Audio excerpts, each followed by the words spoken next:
Hello everyone. Placement वाला में आपका स्वागत है। आज का जो वीडियो है वो काफी इंपॉर्टेंट होने वाला है। इन्फोसिस एंड टीसीएस में जो एप्टीट्यूड के क्वेश्चन पूछे जा चुके हैं, उन क्वेश्चन को आज हम लोग यहाँ पे सॉल्व करने वाले हैं। और मैं आपको ऐसा शानदार ट्रिक बताऊंगा जो कि आपको कहीं नहीं मिलेगा। आप कहीं पे भी चेक कर लेना, आप कितने भी वीडियोस देख लेना, इस तरह के ट्रिक्स आपको कहीं नहीं मिलने वाले हैं। तो वीडियो को आप आखिरी तक जरूर देखना। अब देखिए, यहाँ पे क्वेश्चन नंबर 1 जो है वो टाइम एंड वर्क का क्वेश्चन है। 24 men and 12 women can do a piece of work in 30 days. In how many days can 12 men and 24 women do the same piece of work? अब देखो बच्चों, इस question को देख के ही आप इसका आंसर बता सकते हो कि आंसर जो है वो डेटा इज इनएडिक्वेट होगा। अब इसका रीजन क्या है वो मैं आपको बताऊंगा, लेकिन यहाँ पे आपको पेन उठाने की भी जरूरत नहीं थी। जो क्वेश्चन नंबर 1 जो है आपका, वो आप डायरेक्टली क्वेश्चन को पढ़ के और सोच के समझ के आप इसका आंसर दे सकते हो। तो आज जब तक आपका बेसिक क्लियर नहीं होगा, तब तक आप इस क्वेश्चंस को इतना इजीली नहीं कर सकते हैं। तो उसी के लिए ये वीडियोस बनाया जा रहा है ताकि आपका बेसिक क्लियर हो। अब देखिए, यहाँ पे कहा जा रहा है कि 24 मेन जो हैं एंड 12 वुमेन जो हैं, वो किसी काम को 30 दिन में कर सकते हैं। ठीक है, यहाँ तक तो क्लियर है, यहाँ तक तो किसी तरह का कोई कंफ्यूजन किसी को नहीं होना चाहिए।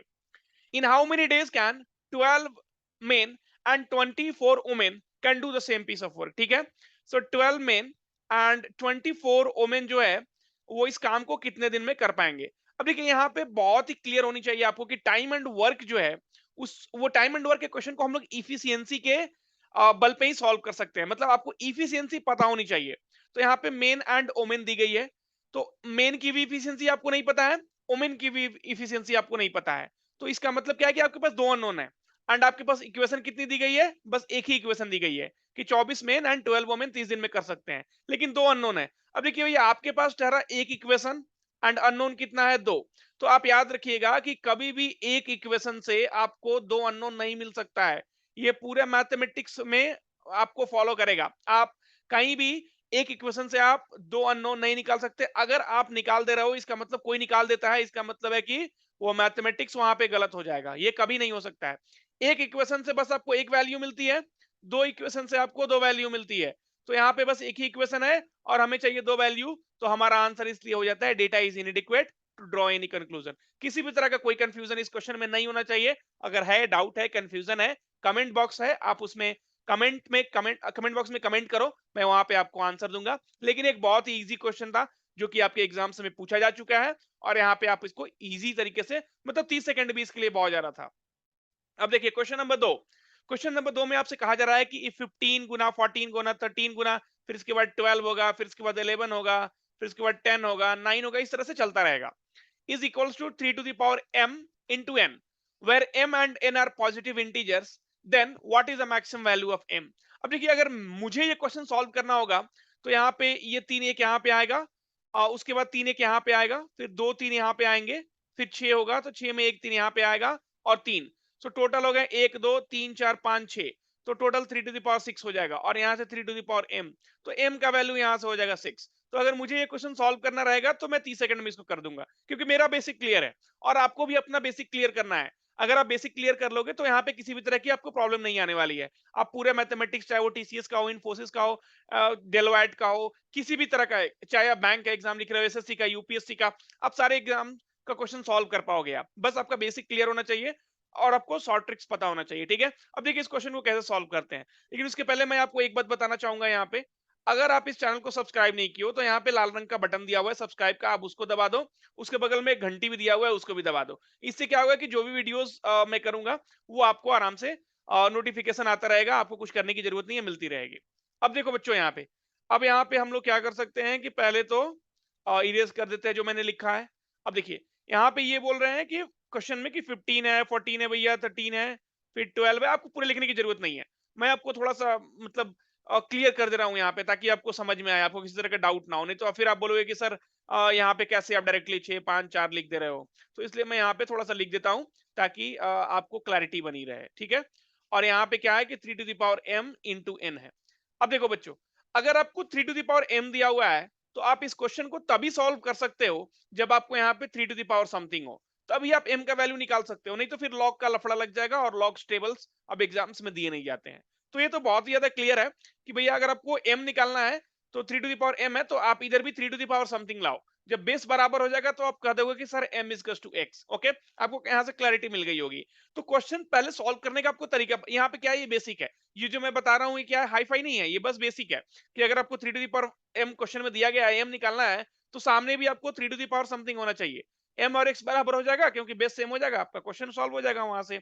अब देखिए यहाँ पे दूसरे पेन का यूज करते हुए अब हम लोग 3 निकाल लेते हैं यहाँ से। तो 15 में 3 आएगा, एक 3 गुना 5, एक 3 यहाँ पे आ गया। फिर 12 में एक 3 आएगा। आपको लिखने की जरूरत नहीं है, आपको पता है कि 13 के बाद 12 होगा, राइट। तो यहाँ पे आपको लिखने की जरूरत नहीं है, मैं लिख दिया हूँ ताकि आपको पता रहे। यहाँ 9 जो होगा 3 गुना 3, 6 जो होगा 3 इंटू 2, एंड 3 क्या है, ऑलरेडी बैठा हुआ है 3 इंटू 1। अब कितना 6 आ गया यहाँ से, 1 2 2 4 1 5 1 6, मतलब 3 टू द पावर 6 है इसमें, इसके मल्टीप्लीकेशन में। और यहाँ पे 3 टू द पावर m दिया हुआ है। अब m क्या हो गया, 6 हो गया। बस आपको उसको टिक कर देना है। था क्या यहाँ पे, बेसिक था और कुछ नहीं था। तो बेसिक नॉलेज आपका अगर अच्छा है, अदरवाइज आप क्या करोगे, कंफ्यूज हो जाओगे करना क्या है। लॉग्स वगैरह का लफड़ा है नहीं यहाँ पे, क्योंकि लॉग्स का टेबल आपको नहीं दिया जाएगा। अब देखिए क्वेश्चन नंबर 3 जो है, ये क्वेश्चन बहुत ही ज्यादा आसान है। मतलब जो भी क्वेश्चन आज हम लोग कर रहे हैं वो समझ लो कि 30 सेकंड से ज्यादा का क्वेश्चन नहीं है। ओके, अब what is the number of numbers of the form 0.xy and xy are distinct non zero digit. अब देखिए भैया तो सीधा सीधा क्लियर है कि ये 9 ये होगा, 8 ये होगा, 9 8 72। अब ऑप्शन ए जो आपका करेक्ट आंसर हो जाएगा। ठीक है, मैंने यहाँ पे क्या किया है, कुछ नहीं। और ये क्वेश्चन बहुत ही अच्छा क्वेश्चन है, अपने दोस्तों को देकर देखो बनाने के लिए। अपने दोस्तों को ये क्वेश्चन देकर देखो बनाने के लिए कितना टाइम लेते हैं वो लोग, राइट। तो ये क्वेश्चन इतना आसान नहीं है।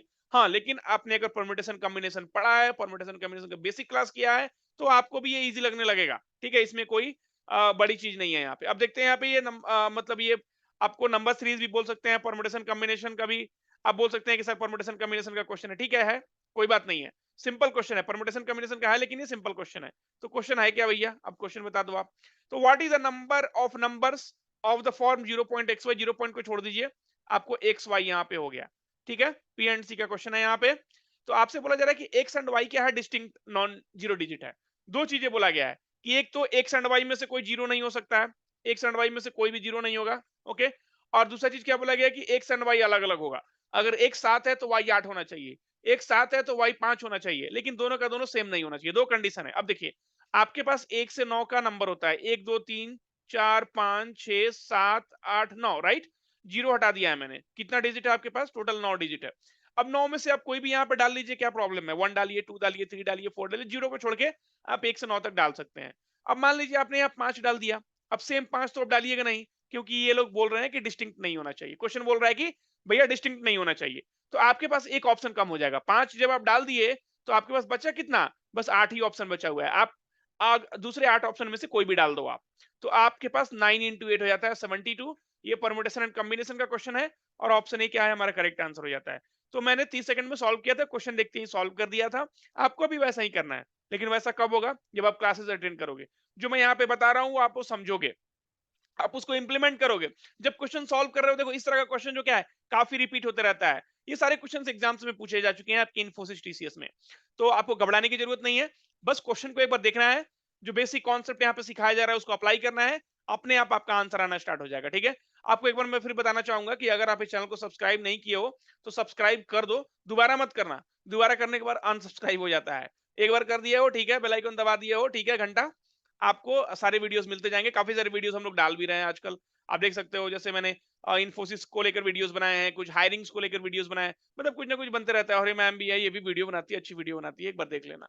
ठीक है, अब देखो फिर से हम लोग वापस आ जाते हैं। अब ये परसेंटेज का क्वेश्चन है, जो कि काफी सारे एग्जाम्स में पूछे जाते हैं। तो the increase in the price of a certain item was 25%, then the price was decrease by 20% and then increase by 10%, what is the resultant. तो 125 हो गया, 125 गुना 20/100, तो 20 पचे 25, 25 में से 125 में से 25 100 हो गया, एंड 100 10% यहाँ पे है, तो अब डायरेक्टली यहाँ पे आप आंसर कर दोगे सर, ऑप्शन बी जो करेक्ट आंसर हो जाता है। आप सोच कैसे रहे हो सर, सोच इसलिए रहे हैं कि थोड़ा प्रैक्टिस किया है मैंने, आपने प्रैक्टिस नहीं किया है ना, तो आप भी प्रैक्टिस करोगे हमारे साथ। तो आप जब प्रैक्टिस करोगे तो आप भी सोचने लगोगे। ये सोचना क्या है, प्रैक्टिस है। जब हम लोग प्रैक्टिस करते हैं तो चीजें दिमाग में रहती है कि हाँ अच्छा ऐसे है ऐसे हो जाएगा, वैसे है वैसे हो जाएगा। ठीक है, तो बस आपको थोड़ा सोचना स्टार्ट करना है और कुछ नहीं है। और आप लोग काफी इंटेलिजेंट हो भाई, आपको बस किसी ने फोर्स नहीं किया था कि आप सोचने सोचना स्टार्ट करो। मैं फोर्स करूंगा आपको, मजबूर करूंगा, आपको लज्जित करूंगा, डिमोरलाइज करूंगा, आपको सोचना ही पड़ेगा। आपको और कोई ऑप्शंस मैं छोड़ूंगा ही नहीं आपके पास। The increase in the price of a certain item. अब देखो, जब ऑप्शंस आपका परसेंटेज में दिया हो, हमेशा याद रखना, पूरे गणित की बात मैं कर रहा हूँ, पूरे मैथ्स की बात कर रहा हूँ। कभी भी अगर आपका ऑप्शन जो है परसेंटेज में दिया हो, तो एक चीज आप मान के चलो कि आप 100 मान लोगे। एक चीज आप मान के चलो कि 100 मान लोगे। ऑप्शन आपका परसेंटेज में दिया हो, ऑप्शन आपका फ्रैक्शन में दिया हो, तो आप एज्यूम कर लो 100। 100 जब एज्यूम करोगे, 100 एज्यूम करोगे, क्वेश्चन आपका अपने आप सिंपल हो जाता है। ओके, तो यहाँ पे मैंने 100 मान लिया। अब ये भाई बोल रहे हैं कि क्वेश्चन में कि 25% का इंक्रीमेंट हो रहा है, बढ़ा दो 25%। 25% का इंक्रीमेंट कितना होता है? 100 रुपए तुम्हारे पास है, 25% मैंने इंक्रीज कर दिया, अब 125 रुपए तुम्हारे पास हो गए। फिर बोल रहा है कि प्राइस को जो है, क्वेश्चन में कहा जा रहा है कि प्राइस को 20% डिक्रीज कर दिया गया। अब 20% डिक्रीज कैसे करते हैं? 125 का 20% निकाल लो। अभी मैं सिंपल मेथड से बता रहा हूं, नहीं तो डायरेक्टली 80% निकालते। ओके, अब देखो 20% जब हम निकाले तो ये कितना हो गया? 25 हो गया। मतलब 125 में से 25 घटा दो, तो यहाँ पे हमारा आ गया फिर से 100 रुपया। अब क्या आ गया हमारा? फिर से यहाँ पे 100 रुपया हो गया। फिर बोल रहा है कि then again it is increase by 10 rupees. Next time फिर 10% बढ़ने वाला है। तो वही क्या है? तो व्हाट इज रिलेटेड इंक्रीज? तो फाइनल क्या है? 10% बढ़ने वाला है, मतलब 110 होने वाला है। तो इसका मतलब क्या है? वही 10% जो हमारा क्या है? फाइनल वो हो जाएगा। What is the resultant increase? तो 10% हमारा फाइनल हुआ, मतलब 100 रुपए था। यहाँ पे देखो आप, 100 रुपए था और 100 से फाइनल क्या हो गया? 110 हो गया, क्योंकि यहाँ भी 100 आ चुका था, इसलिए मैंने यहाँ पे दिमाग ही नहीं लगाया। राइट, 100 रुपए आपने लिया था और फाइनली आपके पास 110 रुपए है। कितना बढ़ा भाई? 10% बढ़ा। बस काम खत्म हो गया यहाँ पे। कुछ बच्चे इसको ऐसे भी करते हैं, देखो मैं बता देता हूँ, सारे मेथड्स में बता दूंगा आपको, बाकी सारा आपके ऊपर है। कुछ बच्चे क्या करते हैं कि 100 तो मानना ही है, मानना है आपको। क्यों मानना है? क्योंकि ऑप्शन परसेंटेज में दिया गया है। ठीक है, और देखो यहाँ पे 25% बढ़ा, तो वो लोग क्या करेंगे? 25% अगर बढ़ता है, अगर किसी भी अगर बढ़ता है, इंक्रीज होता है, तो हमेशा याद रखो, अगर इंक्रीज होता है तो 100 में उसको ऐड कर दो और 100 से उसको डिवाइड कर दो। ठीक है, और अगर डिक्रीज होता है तब क्या करना है? मैटर फंस गया यहाँ पे, कुछ नहीं फंसा। अगर डिक्रीज होता है तो उसको घटा दो, वहां से काम खत्म हो गया आपका। अब देखो यहाँ पे 25% बढ़ा, तो आपने लिख दिया 125 बटा 100। फिर बोल रहा है कि प्राइस डिक्रीज हुआ 20%, तो 20% अगर डिक्रीज होता है तो उसको 100 में से घटा के लिख दो। सो 100 माइनस 20, 80 हो गया। और फिर बोल रहा है कि 10% का इंक्रीमेंट हुआ, तो 10% का इंक्रीमेंट मतलब 100 में जोड़ के 100 से भागा कर दो, बात खत्म हो गया। अब ये 100 चला गया, 25 पचे, 25 चौका एंड 4 से 20 मरतबे, और फिर से ये 20 पचे 100 हो गया, यहाँ पे 110 हो गया फाइनल। मतलब 100 रुपये तुम माने थे और 110 रुपया हो गया। तो क्या है ओवरऑल? ओवरऑल जो है 10% का मुनाफा हो रहा है, 10% का प्रॉफिट हो रहा है, 10% का इंक्रीमेंट हो रहा है। क्वेश्चन सिंपल है यार, बस कॉन्सेप्ट बेसिक हमेशा याद रखो। कि अगर आप एक बिल्डिंग बना रहे हो 10 फ्लोर का, याद रखना, अगर आप 10 फ्लोर का बिल्डिंग बना रहे हो, तो बेस आपका मजबूत होना चाहिए। क्योंकि आपका बेस मजबूत रहेगा तभी ये सारी चीजें क्या है, आपको सारी बिल्डिंग्स क्या है उस पे स्टेबल रहेंगी। अगर बेस आपका वीक है, तो वो 10 का 200 बिल्डिंग कभी भी टूट सकता है। तो यहाँ पे आप जो क्वेश्चन है वो सॉल्व तो कर रहे हो, लेकिन आप अपना बेस स्ट्रांग रखो। क्योंकि क्वेश्चन किसी भी तरह का है, मैटर नहीं करता है, आपका बेस स्ट्रांग होना चाहिए। राइट, तो वहां पे क्या है कि आप स्टेबल रहोगे हमेशा। अब देखो यहाँ से क्या कहा जा रहा है कि what is the smallest number greater than 1000 that when divided by any one of the number leaves a remainder of 3। अब देखो, तो 3 क्या है? कम होना चाहिए, तो 3 तो पहले यहाँ से कम कर लो आप। तो 3 कम करोगे तो आपका डिवाइड, मैं बताऊंगा 3 क्यों कम करना है भाई। अब तुमको जब बेसिक ही सीखना है तो आप सीखो बेसिक से, मैं तो सबका बेसिक बता ही रहा हूँ। और यहाँ पे हो गया 1180 हो गया। ठीक है, अब देखो एक सिंपल सा एग्जांपल है। तो अगर मैं मान लो 9 लेता हूँ, ठीक है, 9 को 2 से डिवाइड करता हूँ तो क्या होगा? 9 को अगर मैं 2 से डिवाइड करता हूँ, 2 से डिवाइड करूंगा तो क्या होगा? ऑब्वियसली एक रिमाइंडर आएगा। ठीक है, अगर मुझे रिमाइंडर नहीं चाहिए तो मैं क्या करूंगा? वो रिमाइंडर को घटा के और उसके बाद 2 से डिवाइड कर दूंगा, तब क्या है? मुझे पूरा का पूरा डिविजिबल मिल जाएगा। अब देखिए यहाँ पे क्या है? रिमाइंडर 3 आना चाहिए। तो रिमाइंडर क्या आना चाहिए? 3 आना चाहिए। अब देखिए मैंने क्या किया, यहाँ पे रिमाइंडर, यहाँ पे क्या एक आ रहा था, रिमाइंडर यहाँ पे 3 आना चाहिए। तो मैंने 3 को घटा दिया सब में से। अब 3 को घटा दिया तो जो भी नंबर है, इसका मतलब क्या है कि वो 2 से डिविजिबल होगा। अब जो भी नंबर आया इसका मतलब क्या है कि 6, 9, 12, 15 एंड 18 से डिविजिबल होगा। ये तो आपको समझ में आ गया होगा। अब देखिए थोड़ा सा और समझ लेते हैं यहाँ पे। थोड़ा सा ये समझ लेते हैं कि 6 जो है क्या है? 2 गुना 3, मतलब 6 2 और 3 दोनों से डिविजन होना चाहिए। 3 9 क्या है? 3 और 3 दोनों से डिविजन होना चाहिए। 12 क्या है? 3 4 दोनों से डिविजिबल होना चाहिए, या 3 2 2 बोलिए। 15 3 5 से डिविजन होना चाहिए, और एक क्या होना चाहिए? 2 और 3 से डिविजिबल होना चाहिए। ठीक है, ये चीज तो आपको पता होगी, डिविजिबिलिटी रूल। मतलब 3 जो है वो सब में एक फैक्टर है। 3 जो है सब में एक फैक्टर है, मतलब जो भी आपका नंबर होगा वो 3 से तो डिविजिबल होना चाहिए। ये तो आप मान के ही चलो। अब देखो 3 से डिविजिबिलिटी का रूल क्या होता है? अगर कोई नंबर 3 से डिविजिबल है कि नहीं, 3 से पूर्णतः डिवाइड हो रहा है कि नहीं, ये कैसे पता करोगे आप? तो उसका जो सम ऑफ नंबर जो है वो 3 से डिवाइड होना चाहिए। तो अब देखो, ये पहला का सम क्या हुआ? 7, ये 3 से डिवाइड नहीं है। दूसरा का सम क्या हुआ? 8, 3 से डिवाइड नहीं है, 8 प्लस 1 9, 3 से डिवाइड है भैया। तो ये आपका ऑप्शन सी करेक्ट आंसर हो जाता है। अब देखिए इतना सारा ड्रामा करने का जरूरत ही नहीं था। आप डायरेक्टली यहाँ से 3 घटाए, उसके बाद आपको पता है कि 3 इसमें इन सारे में 3 आ रहा है, तो आप देख लेते हैं किसका सम 3 से डिविजिबल है, वो आपका आंसर हो जाता। तो एप्टीट्यूड जो है ना वो ज्यादा टफ नहीं है। बस आप ये मेक श्योर करो कि आपका बेसिक जो है वो स्ट्रांग होना चाहिए। अगर आपका बेसिक अच्छा है, अगर थोड़े बहुत ट्रिक्स पता है आपको, फिर इसमें कुछ नहीं है। आपने देखा 5 क्वेश्चन जो है मैंने 30 सेकंड एक-एक क्वेश्चन के लिए लिया है। इसलिए मैंने लिखा भी है कि 2.5 मिनट्स में 5 क्वेश्चन को हम लोग कर देंगे।